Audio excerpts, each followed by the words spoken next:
I am your host, J. Rod Johnson, and Compassionate Manhood is actually a male nonprofit organization where we focus on giving young men social emotional learning skills, exposure opportunities, and life skills through service learning projects, workshops, and different outlets. So welcome. Thank you all for tuning in. And like I always say about this time, I have very special guests with me in the studio today. I have a very good friend of mine, more like a brother to me, Steve Walker.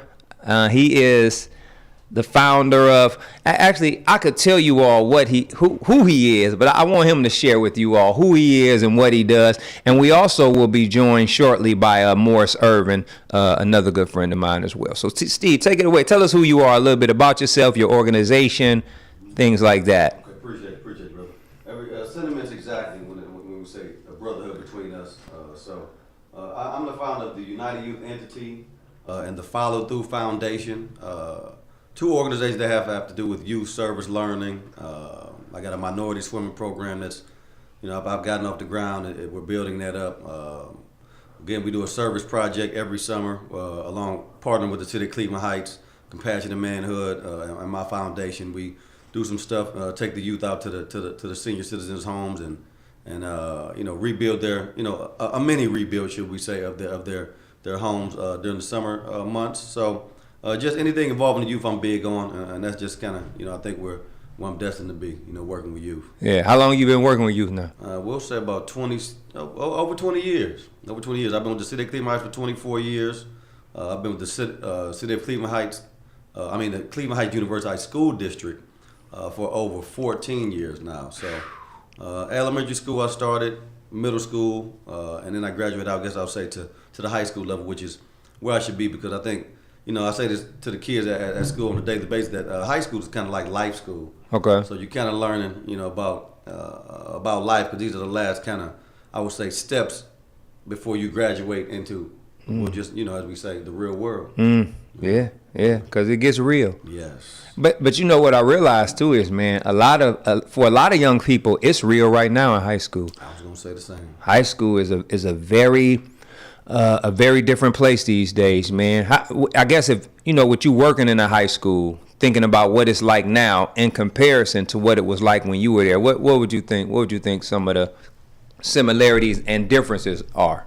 Similarities, everybody has their own crew, their own group. I think that, we're still trying to find ourselves, so there's certain, crews and cliques that you're going to kind of gravitate towards. I will say this, I think some of the differences is that I see our students comparing themselves to other people a little bit too much. Okay. And I think it affects their emotions, it affects their communication amongst each other, amongst adults in that manner. So the respect for elders is not what it was when we were coming up. I'll say I see a lack of that, chivalry, etc. So there's a lot of non-self accountability, if that makes sense, because they're not holding themselves accountable for certain things that they do. It's kind of like blaming the other person, because that's kind of like the easy route out.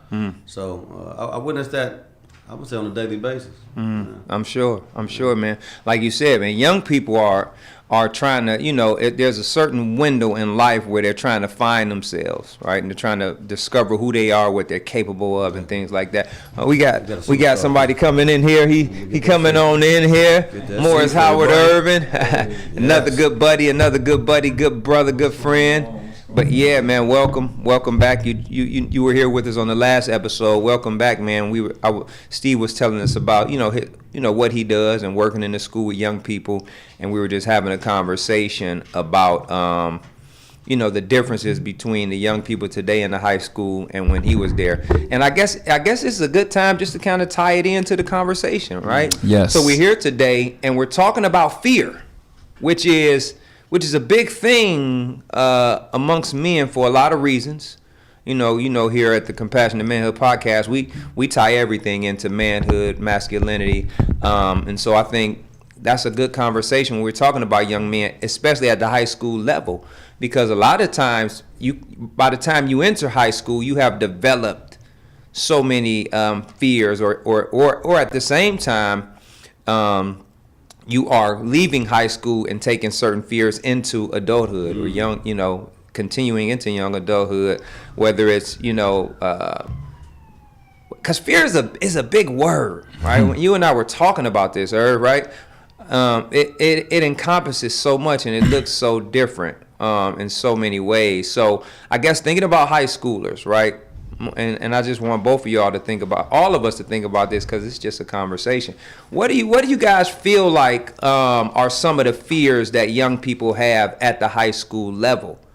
And even those listening, when we hear the word fear, let's think beyond what first comes to our mind, being scared of the dark or scared of. But let's dig a little bit deeper with that, right? Let's talk about fear as it pertains to masculinity. Let's talk about fear as it pertains to self-identity, self-awareness, or the lack thereof. And I see your wheels turning, Morris, because you know your wheels get that. Your wheel, you like a train that jumped the track. The wheels on a bus go round and round. What are you thinking? What's your thoughts about high schoolers? Like their number one fear? I mean, yeah, just or some of their fears, right? Did they come into high school with those? Did they learn those in high school? And I guess that's a subjective conversation, but. Go ahead. I think the biggest one is humiliation. Fear of being embarrassed or ridiculed. So if we go deeper than what's on the surface of humiliation, I think is belonging or acceptance. I think, when you talk about young men in high school, they want to be accepted. They want to be cool. They want to be respected. And if you put them in a situation where they don't know or they're not prepared, they want to save face. So I think the biggest fear is humiliation, which can turn into retaliation or violence because of, wanting to have a certain reputation and not being open and honest about that. So, you talk about the masculinity code or being in a boy box and not being able to express, their feelings. It's just, they're just going to kind of make you pay if you put them in a situation where they feel embarrassed or humiliated. That fight or flight mode. Yeah. A lot of times fight gets chosen, right? Would you think you see some of that, Steve, or would you agree with that? Or I agree 1,000%, and I agree with that because I'll take it to this step that as far as the humiliation, I think that it also creates a fear of them finding out new things to do, or exposure, should I say. So, again, they don't want to try new things because it's not comfortable to them. So when I think of fear, I think of some of the young guys I talk to about, hey, what you doing after high school? And I'm thinking of, I may leave, I may not. I'm kind of, because it's comfortable.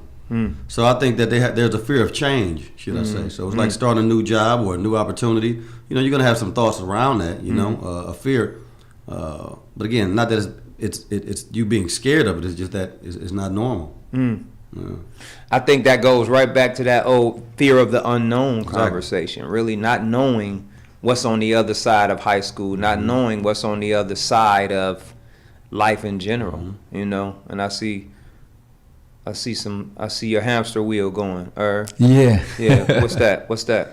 No, so I think we're talking about like young men. What would that be, like early or middle or late adolescence? But if we take it back to our childhood days, and I know J. Rod and Steve and myself, like we grew up in the neighborhood. I guess I'm curious about like the first time we felt afraid, either in our homes or either in our neighborhood, around our peers. So let's see if we could take it back to our early childhood days to see the first time we felt this fear. And was it a learned behavior? I know you talked about like spiders and being afraid of the dark, which is kind of where we start, in being afraid of the dark and spiders, and also being afraid of something that's like a real danger.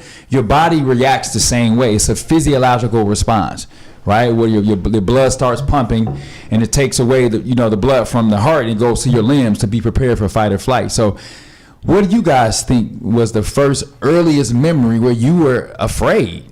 And was that something you saw, or was that something more internalized, or was it evolutionary? Wow, that's why that's a good conversation for me is because I think the thing about fear is it shows up in different ways. So I think in a lot of ways it's instinctive. I think in a lot of ways it's learned, and I think in a lot of ways it's taught.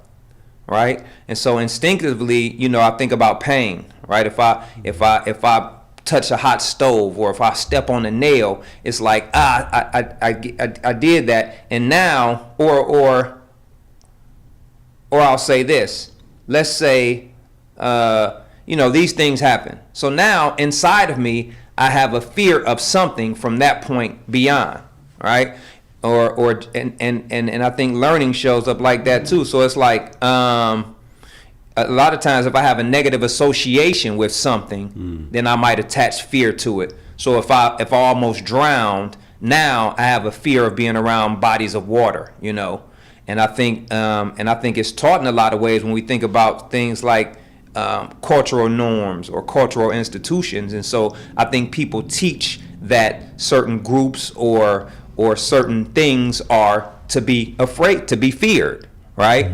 But if I'm thinking back to the first time I was afraid, I can't really recall it, but I'm almost positive that it showed up in my household just because of the environment I grew up in my household. Again, there was a lot of domestic violence there, but I feel like that doesn't necessarily mean I was afraid of that. I really believe I had a healthy fear of my father before I had a fear of anything.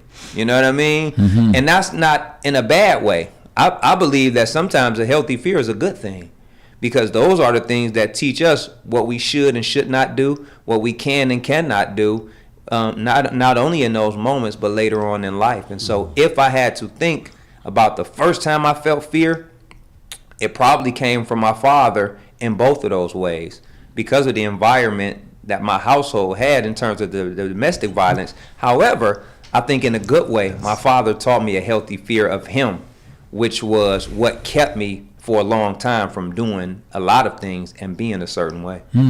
For a long time. We're definitely going to double back to that. Okay. I like to double back. Double Dutch bus. Let's go. So Steve Walker, what do you think? First time as a young kid, for me, felt fear? I'm going to say it was a fear of loss. And it was when I was the loss of my father. So that was kind of like the first death for me. Growing up, again, that's life. We live and we die. We understand that. But losing him, and then my grandfather a year later, it kind of, there's a void. You know what I mean? How old were you with those two? I was 12 for my father, 13 for my grandfather. Okay. So young adolescents, yes, mid to young. So that was, I think that's kind of one of my biggest fear, even to this day. I think about people who are important to me, such as, whether it's family members, whether it's students. I've lost some students this year, and it's, I fear that because you never know when it's going to happen. So there's nothing I think about daily, but I know that it exists. Makes sense. Beautiful. So a fear of your dad in a healthy way, and fear of loss of losing your father at such a tender age. I know for me, I spent part of my early years in Atlanta, Georgia, and we had something called the Atlanta Child Murders. And I remember I was in like first grade, and I remember this in the early 80s, like when little black kids were getting snatched literally out of their apartment building windows. And I just remember the fear, like, being in school and being scared to walk home with my peers, worried that, that I was going to get, snatched by Wayne Williams. And it was so funny. I remember this being 40-something to this day. I remember like that debilitating fear of like, will I be the next kid snatched? So I think at an early age, like I realized this world wasn't a safe place. Why do you think as men or young men even, fear has such a negative connotation? Because part of me feels like it's a natural thing, like in terms of like the brain dynamic or just life in general. And I don't mean natural like we should feel it, but what I do mean by natural is that we should be capable of experiencing fear or feeling that, because it's almost like if you don't have a natural awareness of fear or sense of fear, that's almost unnatural. It's almost like, there's something wrong with you if you don't have fear of something. But why do you think that it's looked? Or maybe I shouldn't say unnatural. Why does fear have this stereotype of being a weakness? I was gonna say a softness. Go ahead. Just when we're having conversations about certain things, and if someone doesn't like something, or I don't know, oh man, you acting soft. Why that's attached to that? I don't know. I don't know how. Why should I say? It's attached to that, but it's kind of like a soft thing. And I go more on what the young guys kind of tell me when we talk about fear and what are you scared of? I'm not scared of anything but centipedes. You know what I mean? Like it's a joke, but you fear something. I believe. And I think that's it for me. I think you just said it. I think as men we have been taught that a sense of fear around things shows weakness. And so when we hear that word, we like, oh, you afraid of this? I ain't afraid of nothing, or no, And so I think it has a negative connotation attached to it. It's not seen as a normal thing, that's one of those emotions that it's almost like men have been conditioned to stay away from, and if we gravitate towards it, whether it's natural or not, it's a sign of weakness. What you think? Or yeah, I just remember again growing up. We learned a lot of lessons in the neighborhoods, right? I mean, I feel like our families are our first teachers. Then we go outside, and in the '80s, right, we spend a lot of time with our peers in the neighborhood, like learning about ourselves. And it was like that code of you had to be a risk taker, and you couldn't show fear, you couldn't show pain. Right, I remember we had a lot of situations doing dangerous things in the neighborhood, jumping off ramps. We would find the most like daredevil stuff to do to challenge each other's fragile sense of manhood. And if a kid cried, right, he got roasted. So I always ask, like, were we seeing this from our fathers and our cousins and our elders in our neighborhoods, like this code of toughness and this code of you can't cry, you can't have any fears.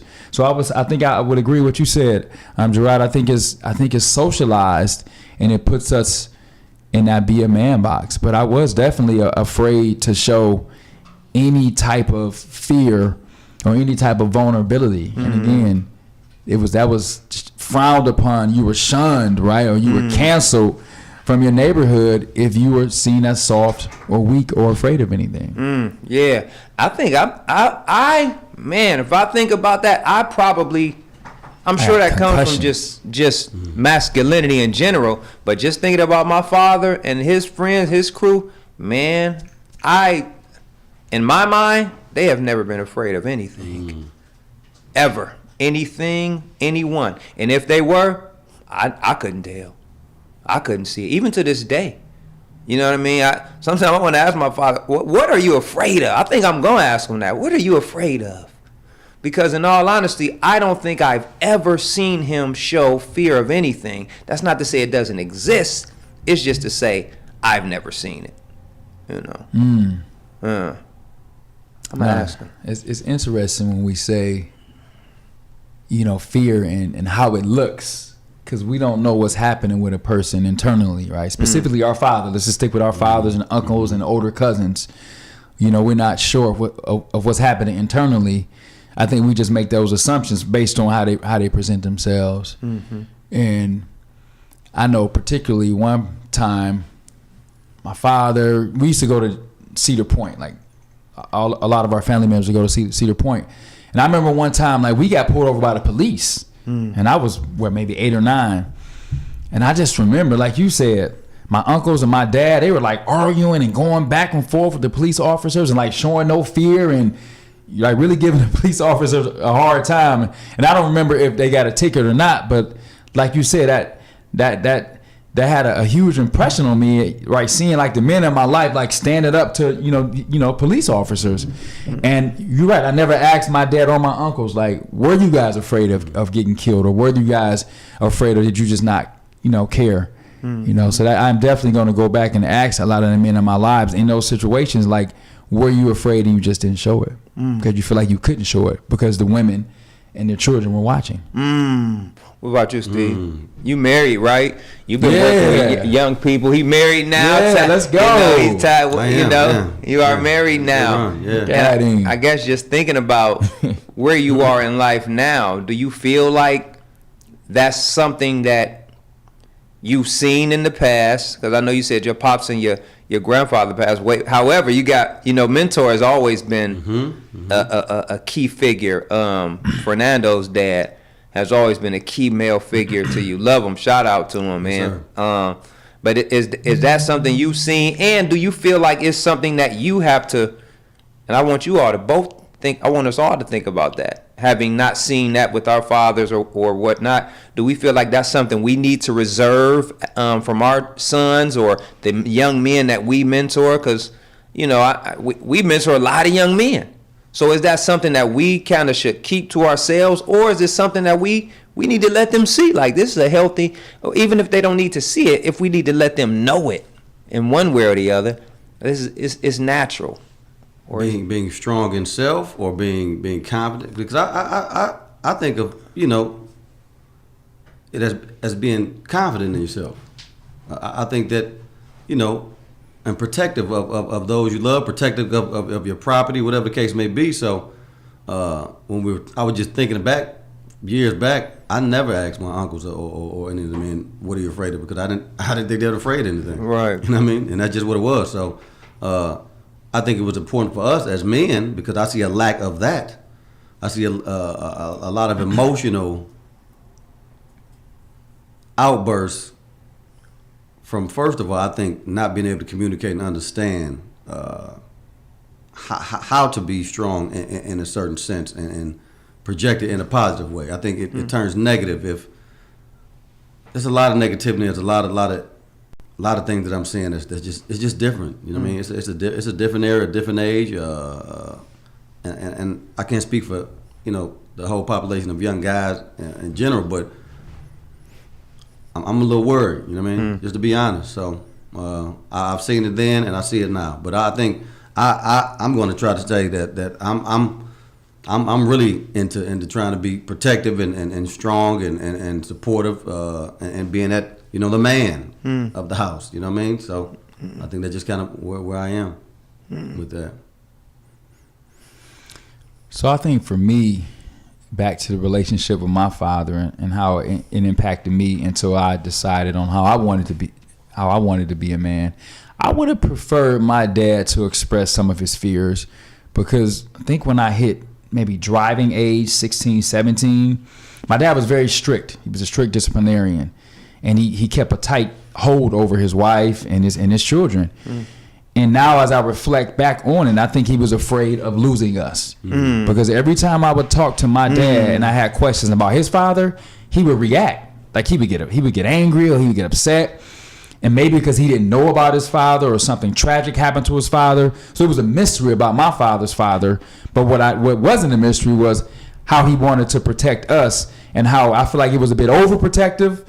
And I can only guess, because he never expressed it, that he was afraid of losing us. So when my son Idris, he's seen me cry before.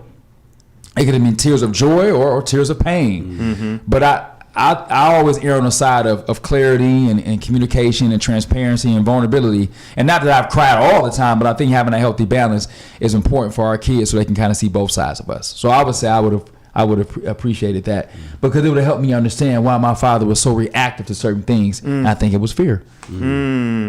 And I know you and I talking, you always, that's your conversation. At the root of a lot of things is fear, whether we want to admit it or not. Talk about that, how that's, your stance. Yeah, so we talk about, now let's bring it full circle to our lives and maybe what we're still afraid of, or the fears we're working through. And I know whether you talk about self-doubt, whether you talk about procrastination, whether you talk about blaming yourself, blaming somebody else, denial, all of it stems back to fear. There's a different excuse. There's a different reason why we're not accomplishing things in our life. So we can have different explanations. But to me, when you're hesitant and you you're not moving on things that are important to you, just to say it's procrastination, to me, it's not really getting to the real answer, which is fear. So for me, I know a big fear of mine. I have a few. I have a fear of failure, and I have a fear of looking stupid or being incompetent. So for me, a long time, I would hate to get feedback from people. Like when I would put something out there that I was really passionate about or really sensitive about, I would like avoid feedback, including from my wife, including from my spouse. It was something I was protecting myself from, but it was fear of failure or fear of looking stupid. So for me, we all as adults, we find different ways to gloss over fear or to make it look like we're not really bothered by it or it's not a big deal. But I want to reiterate, if you have dreams and goals that you want to accomplish and you haven't moved on them, then it's fear. No questions about it. It's fear. No questions about it. Self-doubt, fear, hesitation. If you're indecisive, if you worry all the time, if you're anxious, if you put things off, fear. Yeah, it's fear because and excuses are the easy way out. It's easy to make an excuse for everything because it keeps you from following through with the uncomfortable change. And I'll equate it to me going to college.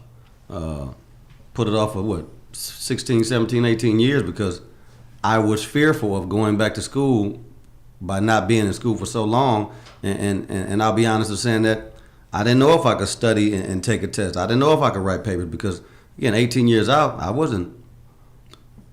actually told myself I couldn't do it. So that's what I used to tell myself. You know what? I'm not going back. I'll figure out another way because I'm not going to go back to school. You know what I mean? But thankful to my wife and two brothers sitting here and some of the other people I've spoke to.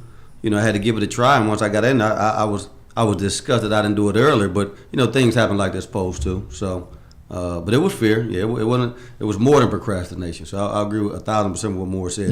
It was fear. It wasn't just.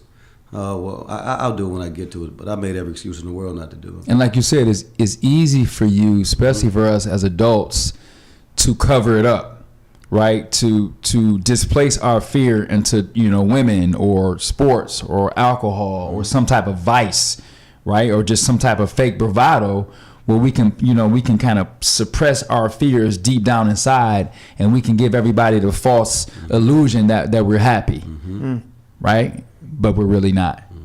So yeah. What about you?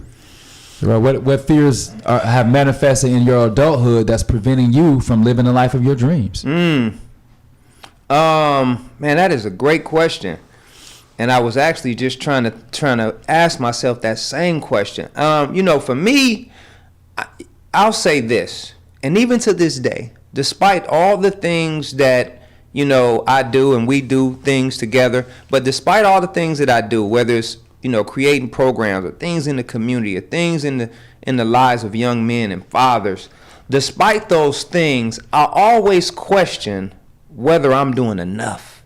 And it actually scares me when I wonder, because I think about enough for you or for others. I just want to be clear. That's a great question. Enough for me. And the reason I say that is because there are a lot of things inside of me, ideas, inventions, whatever you want to call it. You know what I mean? But I have a lot of things that I feel like I've been gifted with. And my question to myself is always, am I doing enough according to what God has given me? Right? Not, am I doing enough for somebody? Are they happy with what I'm doing? Are they content with what I've done for them? Not that. Because for a long time I procrastinated like none other. I might have been the champ of it, right? Somewhere along the way that changed. But in my mind, then I question myself, well, did it really change? Or did I just find a way to make it look different? Because a lot of times what I will do is I'll say this is I'll busy myself. So people don't understand that there's a difference between motion and progress, right? It's like a rocking horse. It's always in motion, but it's never going anywhere. So it's always in motion, but it's never making any progress. And so a lot of times I question myself, okay, I'm busy, but how much progress am I really making? Or am I just in motion, you know? And so I think that's really what really concerns me a lot of times with myself is, will I get to the finish line? Will I get to the end? Will I get to, you know, whatever we want to call it? You might call it Judgment Day. You might call it the finish line. You might call it, you know, a lot of people call it the dash, you know, on the tombstone. It's the dash in between the day you were born and the day you die. Does my dash consist of enough for me to feel like I achieved the things I was supposed to achieve?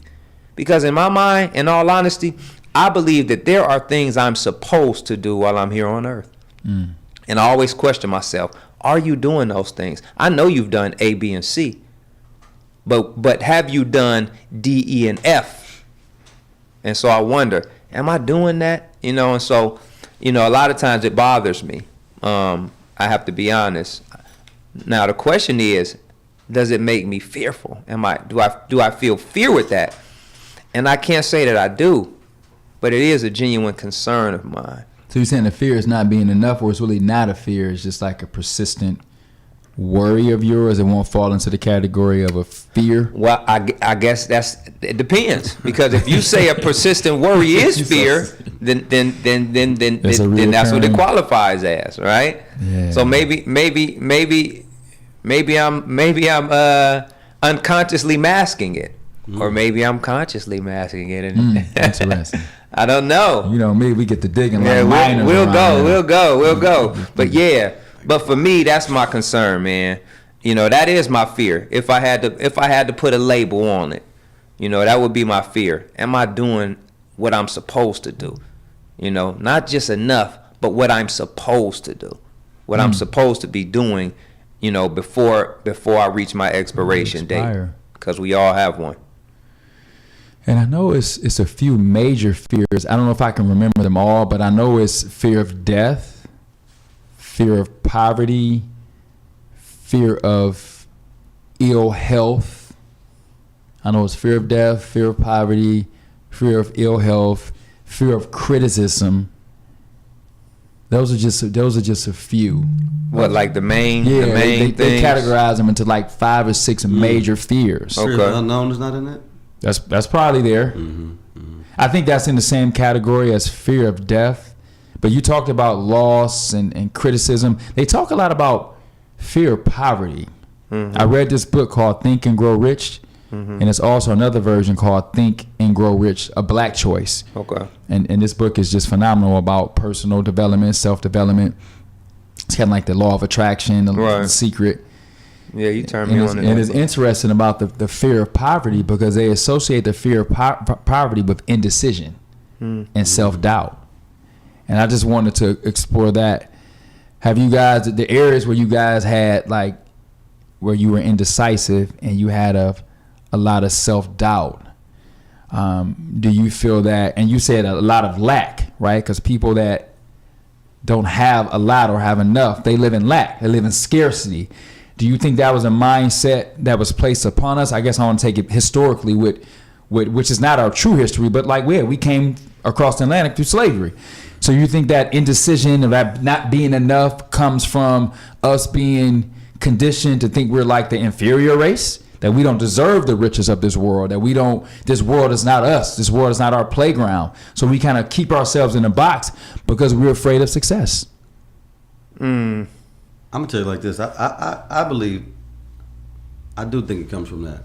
I think it comes from previous years. I think it comes from crabs in a barrel. Yes, it comes from that, and it comes from, and I'll speak for myself, saying, being in certain positions, I'll say at certain jobs, and thinking, maybe this is just it for me. Maybe this is just what I'm kind of. Let's go. Yeah, this is where I'm supposed to be. Probably not gonna do anything more than this. I'll just stay here. I'll be comfortable and here we go back to comfort. It was comfortable, but I think once you look within yourself, you know, you can't look within anybody else. I think once you look within yourself and realize, you know, we have, I'll use your word, gifts. Too many gifts to offer to let those gifts just be, you know, kind of positioned in someone else's court we can kind of expand it on our own. So, yeah, I think it comes from that. That's a part of it, should I say, the slavery and things. History, the system, designed to make us feel like we're not worthy. Have you felt like that way? Have you felt that? What do you think? I think, in terms of, I have my own business. I'm a motivational speaker, educational consultant, and I've created that business for nothing. That's why I love like black men and black women. Like, we're so creative, right? And creativity is a gift from God. It's a divine gift.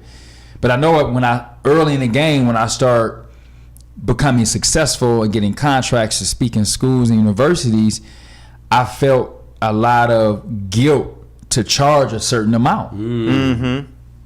Right? I had this conversation, call it like thoughts, or just call it thoughts, negative thoughts, wherever they came from, but they came from a source. Like, man, you ain't worth that much. You ain't worth that much. Why are you gonna charge them that? And to me, I think it comes from that inferiority complex, because I've never seen, lots of businesses in my family. I've never seen prosperity in my family. I've never seen entrepreneurs in my family on a certain level.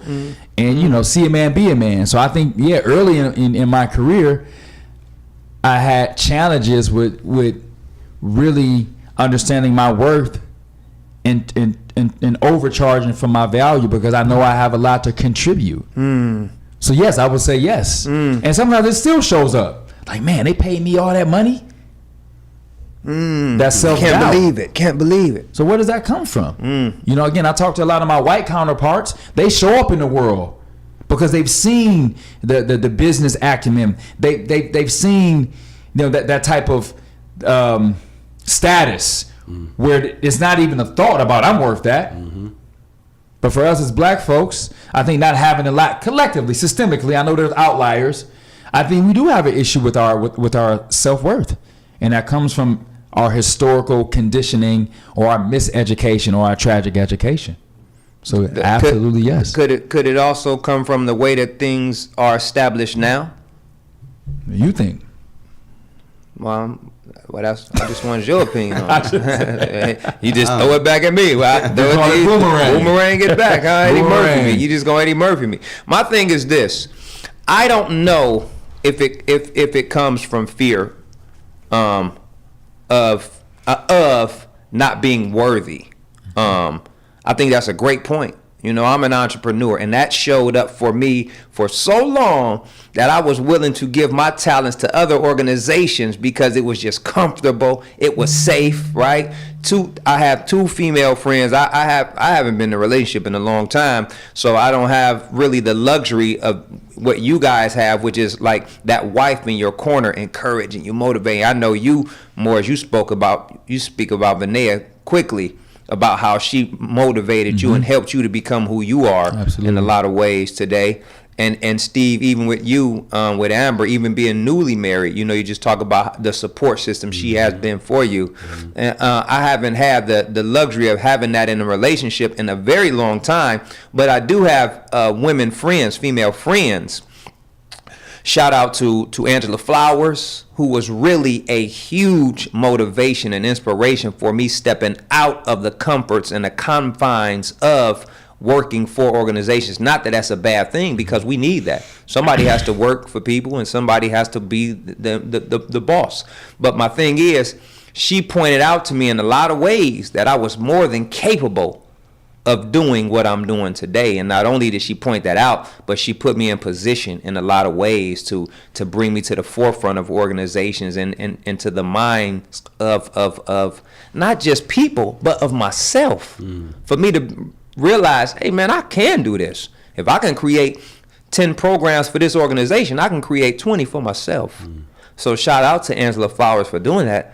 And shout out to Kevin E. Gilmore, who for a long time, I've known her. She's been a good friend of mine since she was 19. And at some point in time, she began to have conversations with me saying, hey, listen, man, it's time out for playing small. You playing too small.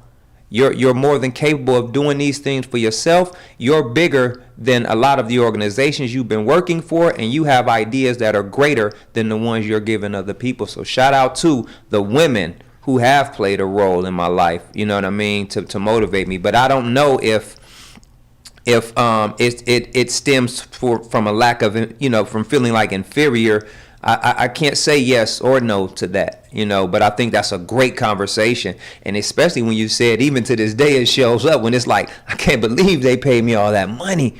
That has to come from somewhere. That's because what I'm saying. because if we genuinely felt a certain way, then it would be, okay, well, they give me what I'm worth. Or we would probably reveal they giving me all this money and I'm still worth more than that. But I want to make certain that we touch on something, a very important part, and we jump in the subject, but it's the same thing, and I want your input on this, right? So I have a friend, and she shared a story with me. She knows a man, and his son was turning 18, and she said, wow, they were having a conversation, and she shared this story with me because it kind of surprised her. And she said, well, your son is turning 18. Like, wow, that's a milestone for a parent in a lot of ways, And she said, now that your son is 18, how do you feel? And his response was, I'm scared. And it blew her mind. She said, scared. Because it blew her mind for a lot of reasons, she told me. She said, because first of all, she had never heard a man say he was scared, ever. And then at the same time, it blew her mind because it's like, why is that your reaction to your son turning 18? Is usually like a more jubilant one, like, yeah, he's 18 and da-da-da-da-da. But I guess, what are your thoughts about that? Like, why, just being men, right? Just being men who've seen a lot of young men turn 18. What do you guys think his reason would be for saying he was scared now that his son had reached 18 years old? For me, when I talk to different parents throughout the high school years, the senior year seems like it's kind of like two-part. We're happy. I'm glad he's graduating, but we're on to the next steps. We're on to real life, and what does that look like? I've actually seen a lot of disappointment between parents if it doesn't go how they want it to go. You know what I mean? But I think that the story that you just told, there's some fear. I'm gonna go back to the unknown of what may happen now that my child is 18, growing into adulthood. What are the next steps? And we know what exists out here. Whether it's police brutality, whether it's getting caught up in something. I like to use after the fact, getting caught up in something, and after the fact that you've done it, you can't come back from it. So I think that's kind of where, in my mind, in my opinion, that he said he's a little bit scared because he may have seen some things himself in earlier years and may not want his child to go through some of the things he went through or what he's seen, just that we see it through social media, the news, etc. So that's kind of my take on that. Yeah, I think fear is, is a strong emotional response to a real or an imagined threat. And there's nothing more threatening than doing your job, raising a young black male, and then sending him out there, to a world that might be threatened of him, I mean, I think it goes back to how society is set up. And I speak on the real about like racism and white supremacy and living in this world that, you create certain images and definitions about people to create this hysteria, to create this fear about what it means to be a black male. And overall, being a young black male, even if you are in college or not, it's lots of situations. It's not about like morals, it's not about Christianity, or it's not about making good decisions. It's been a lot of young black males successful, whatever that means, that's been gunned down. And to have a young black male to graduate, you mean now he's going to be an adult, which means it's a scary world out here because everybody doesn't see black men the way we see black men. So I definitely resonate with that. I think about my son all the time. I have a son who's in college in North Carolina, very successful. He's in his third year in a fraternity, keeps his grades up, but he's been, pulled over by cops. He's been at parties where they started shooting, right? Because young people want to explore, they want to do risky things, they want to live, and that comes with some consequences. So I think it's complicated, that answer of, man, my son is 18 and I'm scared. But I definitely resonate with that because I have some of those same emotions about my son. I think it goes back to that conversation earlier where I said one of the ways fear is instilled is it's taught. right? And so a lot of times people are taught, racism is taught. You know, it just doesn't come automatic, right? You're taught to be fearful of certain people, certain things, certain groups. You know what I mean? Certain cultural norms, right? You know, and I think it's that. You know what I mean? A lot of time, in a lot of cases, you have many police who are acting out of fear. You know, let's get beyond the lack of training in these different things. But in a lot of cases, police, black, white, or other, are afraid of whether it be teenagers or black teenagers or men or black men or white men, right? Because I like to think that, you know, there are black officers who are afraid of white men, right? Just like there are white officers who are afraid of black men. You know, and so I think that is, like you said, that's a tricky answer because it can mean so many things. But I think, you know, in a lot of cases, for me, I think Ice Cube said it best. My SKIN is my SIN. My skin is my sin in a lot of ways. So even if I'm an honor roll student, or even if I'm prominent in my community, or even if I'm the mayor, or if I'm the president of the NAACP chapter, as long as my skin is the color that it is, then that, in the mind of a lot of people, is a reason to come against me. That, in the mind of a lot of people, is a reason why I am a threat, despite my background. Oh, beautiful. Yeah. Can I start a question in there? Or? Please do your one too. So, my brothers, I love you guys, and let's for all the men out there who are having a fear of commitment. Listen to that laugh. Let's talk about brothers and relationships and why we have this fear of commitment. Now, again, my name is Morris Howard Irvin Jr., aka Mansa Musa. I don't live in the world of judgment, right or wrong. I live in the world of exploration, right? Openness, right? Hearing all the different perspectives. But I hear a lot of men talk about committed relationships like when you get married, like your life is over. And a lot of men are stringing women along and not deciding to put a ring on it for whatever reason. But I think, again, it's fear. It's fear of commitment. So we can just explore that. That's my request. What's going on with our black men in this fear of commitment? And what is your take on it, fellas, brothers? And did you experience fear of commitment? I always like to personalize it first. Did you experience a fear of commitment and why? And then we can broaden the conversation, if that's okay. I did. I knew I wasn't getting married. That boy jumped in quick. Quickly. I knew I wasn't getting married. And I hate to say I like my freedom. I just Wait, did you say that to yourself? Like you knew it and you said, I'm not getting married. Yeah. Steve was saying. I mean, we've been knowing each other since the 90s. Yeah. Well, the people out there that don't know Steve, I want them to be, you know. I told myself I'm not getting married. Okay. And it wasn't that I saw, you know, my grandmother, grandfather, they were married 40 plus years. You know, mother and father, they were divorced, but were still cordial. So that wasn't. It was. I think I looked at other people's relationships, and to me, I focused more on the negative relationships than people I knew that were in positive relationships. So I think, I don't even know if it was a fear. It was, I think, me saying to myself, I don't want to go through what they're going through. So if I'm able to, you know, not be married and not really be that committed, yeah, I've had girlfriends, but it wasn't a commitment like marriage. So, yeah.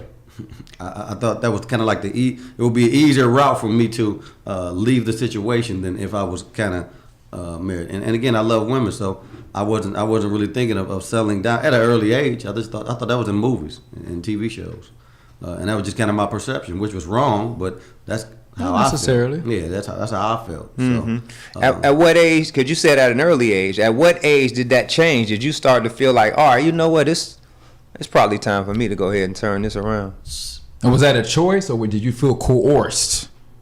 I think that's important. as far as thinking when it was time for me to get married, settle down, or whatever. Yeah. It was a choice. It was me getting older. Like you say it like and that. It was a choice. And it was me getting older. And I told myself and I thought to myself, I didn't want to grow old alone. So That's a fear. That's a fear. that was a fear, exactly. So I didn't want to grow old alone. And I thought, I love family. And I think that I think I got a little tired of being single. I'm just be honest. I think I got tired of being single and coming home alone. It was peace and quiet, but it was something missing. Yeah, it was something missing. And by God's grace, I was introduced to my wife, Amber Walker, and I didn't look for her. She didn't look for me. I think God chose us both. So again, I got some great information from the two gentlemen here on what marriage looked like. But nobody has a A through Z manual on how it's supposed to work for that specific person. So, yeah, it's a beautiful thing. But I kind of wish I would have did it earlier. Now that I look at it, I think about it, you know. But things happen like they're supposed to, and that's the reality of what it is. You know, it's funny. It's funny that you say that because I was married at an early age, right? I got married at what, 23 years old. I was married initially. I'm not married anymore, but I got married at 23, and I feel like somewhere along the way, because I didn't have the luxury of having the mindset that I know, Morris had getting married in his 20s, right? I didn't have that mindset. I was still just out there in a lot of ways, and so I kind of felt like at some point, I got to the point because I'm married at 23. I'm 26 with 4 children and a wife. You know what I mean? And never, like you said, there's no manual. So right, I'm going off of what I see, what I'm hearing, what I'm just learning along the way. I'm pulling all these different things in, and somewhere along the way, I got separated. Then I got divorced, you know what I mean? And I've shared the story. Then I went into, took my son, single dad, this and that. But I think what happened for me was through all of that, right? Through I don't want to say, but yeah, through the loss of all those things, I began to do some self-work, right? And I think in the process of doing the self-work, I realized my self-worth. You know what I mean? What I'm truly capable of as a man, what I'm truly capable of as a husband, even though I didn't display, because I wasn't a bad husband. I just wasn't the best version of myself. So I wasn't the best husband I could be. And so I think now I'm a greater version of myself. And I'll say this, I look forward to being married again, right? I say that all the time. I will get married. I will get married again, and this time it's gonna look different because I'm different. And so I kind of felt like there were a lot of things that contributed to me getting married at 23 and just willfully going wasn't at the top of the list. I had these kids. I felt responsible to be the father I needed to be, and my mother. Parents always want what they want, and so there were a lot of things. And that's not a knock on my ex-wife because, that's still a great friend of mine. I love her still to this day. We are a great unit, co-parenting adults and grandkids and all of this. But nonetheless, I just wasn't equipped with the things I needed to make it last mentally, emotionally, spiritually, So, but nonetheless, here I am today. And when I do it again this time, it's going to look different. And it'll be my last time because this time I'm going for the fences. I'm going all the way, So, Morris, and as we come around home stretch, maybe you can share with us, your thoughts on the same thing. Yeah, it's interesting. If I hear it correctly, it sounds like you were not the best version of yourself yet. And then, for Steve in your situation, like you kind of had to experience life and move through life, and at this certain stage of your life, you felt like you were ready. Wait, before you jump in, can I say something real fast? Because I never touched on your question. Why do I feel like men? Was it a fear of commitment? Yeah, and I think that's it. A lot of times we don't know enough. That's what I'm saying. You know what I mean? And we can mask it through. Yes, and a lot of times we don't know what we don't know until we get in there and realize, oh man, I'm too immature for this. That's something you might not hear a lot of men admit, or man, I'm afraid of this. You know what I mean? So there are a lot of things we don't know about ourselves, but even more importantly, that we're not willing to learn about ourselves. Just because we don't know it doesn't mean we can't learn them. The question is, are we willing to not only learn these things, but face the reality of who we are as men. Because that means we have to admit to some things like fears, like inadequacies, like these things that we've been conditioned to see as weaknesses. We have to admit to those things. And in a lot of cases, as men, we're just not prepared or equipped to do that. I think that's it. Yeah, that's it. And there's a quote that says, a lot of times we leave things, but we don't complete things. And in society, this is a male-dominated society, like it rewards us for moving on from women to women, relationship to relationship, right? We kind of get put on a pedestal for doing that. So again, it's being of male privilege. It's easier for us to have that phobia of commitment than, let's say, our women. So for me, you want me to just talk about fear of commitment or talk about my situation? Just talk about whatever you want coming around home stretch as we close it out. No, I think I just like fear of commitment. And I guess I can tie it home into committing to yourself, committing to your dreams, committing to the relationships in your lives, committing to raising your children, just motivation and commitment to really put in to the work in life to see things through. And there's a quote about fears, like courage is not the absence of fear, is moving in the presence of fear. Because if you're up, be water, my friends. Because if you're up to big things in life, if you want to accomplish big goals, then fear and self-doubt are going to be right there. And to do the mindfulness work or the journaling work or having some type of creative practice or spiritual practice to help you work through the fear.